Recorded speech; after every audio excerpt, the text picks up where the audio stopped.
Okay, with all the holiday parties and the holiday meals that are scheduled, it's always nice to sneak in a little healthy, nutritious salad whenever you can. So today we've got editorial contributor and cooking expert for Recipe.com, Colombe Jacobsen, back with us. Colombe's going to show us how to make a great winter arugula and pear salad. Good to have you back, Colombe. This is one of my favorite salads at this time of year. And you get the warm pears, and it's a nice contrast of the peppery arugula with the creamy gorgonzola.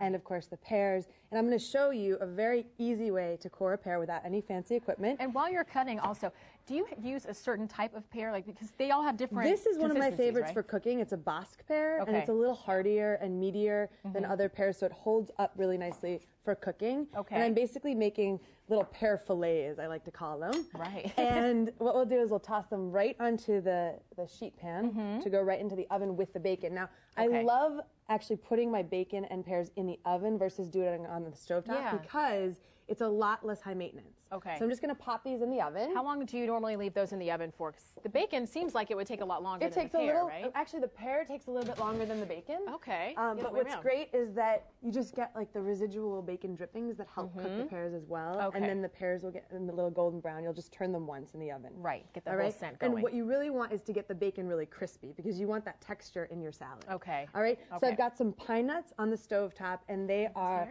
going to toast and get nice and golden.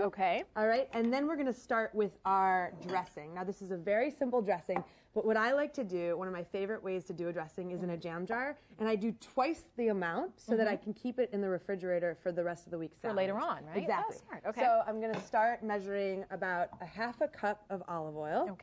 And is this going to be kind of a tangy or a sweet type of dressing? Well, what's the balsamic gives a nice sweet undertone, but it's a delicious dressing. I love using balsamic, especially with the pears and the gorgonzola. And then I'll do about a quarter cup here of the balsamic there. And then we're going to pour it right into the jam jar. And you can reuse, empty, cleaned out jam jars that you have on hand, or you can actually buy them if you don't have any on hand. And then you just give it a stir, and we'll go ahead and, I forgot the salt, so we'll put some salt in there. Just put a pinch of salt in there, right? Are you using sea salt, or are you using regular? This is sea salt. You can use any salt you have on hand. And then you just give it a shake, shake, shake. Got it. And then there's just your dressing. Those 3 ingredients. Yeah, That's it's it, nice and creamy. And this will last you for two particular It should last for a few salads, actually. All right, so what we're going to do is we're going to have our arugula here, and I also just want to share a wonderful tip about onions. Now, onions have a really sharp flavor, particularly if you use them raw.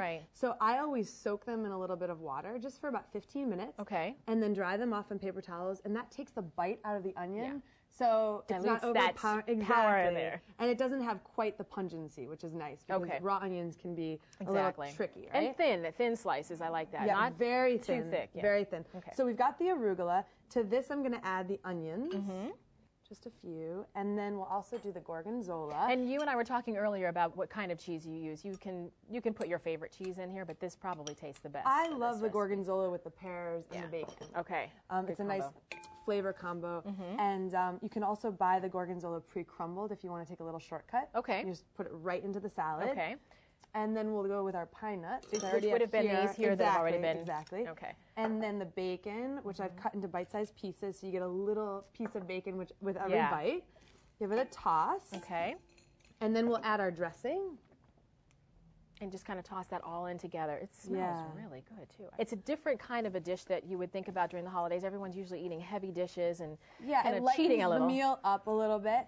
And then, with the nice large piece of pear on top, it's a little bit more filling as well. Speaking of the pears, more satisfying. Do those come in at the very, very end? At the very end. So how I like to plate it here is I like to put the bed of arugula on the bottom with all the delicious flavors inside the arugula, and then the pears on top. So you don't have to cut them small, and they're just delicious, and you just kind of cut into them with every bite. Soaking in all the flavor. I'll definitely have to try this as well. Thank you so much, Colombe. And if you want to make this dish or other recipes, because Colombe makes some fabulous things here on the show, you can go to Recipe.com. You can check out more than 20,000 recipes. How many of those are you responsible for? A lot? Tons. A lot. You can also pick up a copy of the magazine, which is in stores now, or shop on the go with their new Recipe.com app.